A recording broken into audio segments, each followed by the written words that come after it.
भाव में यह गोटे अत्यंत दुखद घटना गोटे हीन कार्यक्रम से जहाँ पुलिस विभाग को धन्यवाद देवी से राइट टाइम रे पदक्षेप ग्रहण करें सुधा 5 जन आक्यूज अरेस्ट कर सारे आउ 2 जन भर जनकर डेथ हो जन खूब शीघ्र धरा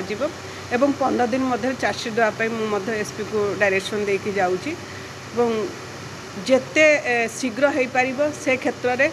समस्ते काम करुँच निश्चित भाव में दोषी दंड पाइब। गतकाली आमर 4 जन आक्यूज अरेस्ट हो गिरफ हो फरवर्ड होती आज जड़े से आक्यूज मान भर गोटे अरेस्ट हो फरवर्ड हम मेडिकल एग्जामिनेशन पर आम इन्वेस्टिगेशन तदन चली महिला कमिशन मैडम आसते आमर टी नहीं केस पूरा पर्यानुक्रमे आम एसपी ढेंकानाल निर्देश क्रम चली धरिकी आम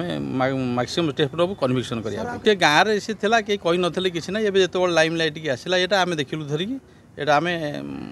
गुरुतर सह नहीं।